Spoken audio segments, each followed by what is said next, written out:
இந்த ஏழை கூப்பிட்டான், கர்த்தர் கேட்டு அவனை அந்த ஏழ்மைத்தனத்துக்கு நீங்களாக்கி ரட்சித்தார். கையை தட்டுகின்றேன். கர்த்தர் இந்த காலை வேளையில எல்லா ஏழ்மைத்தனத்திலிருந்து உங்களை நீக்கி ரட்சிக்க விரும்புகிறார்.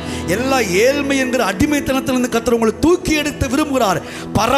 பரம்பரையாய் ஏழையாய் வாழ்ந்த நீங்கள் இனி வருகிற காலங்களில் தலைமுறையாய் பணக்காரர்களாய் செல்வ சீமான்களாய் உலகத்துக்கு கடன் கொடுக்கிறவர்களாய் உங்களை மாற்றுவதற்கு இந்த காலை வேளை கர்த்தர் பேசிக் கொண்டிருக்கிறார். கேட்கிற காதுகள் பாக்கியம் உள்ளது, கரங்களை தட்டி வரவேற்கிற காதுகள் பாக்கியம் உள்ளது.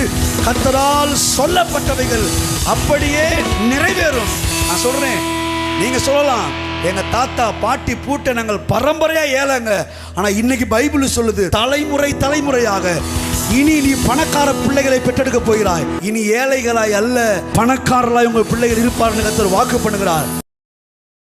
இந்த ஏழை கூப்பிட்டான், கர்த்தர் கேட்டு அவனை அந்த ஏழ்மைத்தனத்துக்கு நீங்களாக்கி ரட்சித்தார். கையை தட்டுகின்றேன். கர்த்தர் இந்த காலை வேளையில எல்லா ஏழ்மைத்தனத்திலிருந்து உங்களை நீக்கி ரட்சிக்க விரும்புகிறார். எல்லா ஏழ்மை என்கிற அடிமைத்தனத்திலிருந்து கர்த்தர் உங்களை தூக்கி எடுத்து விரும்புகிறார். பரம்பரையாய் ஏழையாய் வாழ்ந்த நீங்கள் இனி வருகிற காலங்களில் தலைமுறையாய் பணக்காரர்களாய் செல்வ சீமான்களாய் உலகத்துக்கு கடன் கொடுக்கிறவர்களாய் உங்களை மாற்றுவதற்கு இந்த காலை வேளை கர்த்தர் பேசிக் கொண்டிருக்கிறார். கேட்கிற காதுகள் பாக்கியம் உள்ளது, கரங்களை தட்டி வரவேற்கிற காதுகள் பாக்கியம் உள்ளது. கர்த்தரால் சொல்லப்பட்டவைகள் அப்படியே நிறைவேறும்.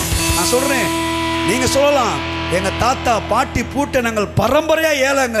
ஆனா இன்னைக்கு பைபிள் சொல்லுது, தலைமுறையாக இனி நீ பணக்கார பிள்ளைகளை பெற்றெடுக்க போகிறாய். இனி ஏழைகளாய் அல்ல, பணக்காரர்களாய் உங்கள் பிள்ளைகள் இருப்பார்கள் கர்த்தர் வாக்கு பண்ணுகிறார்.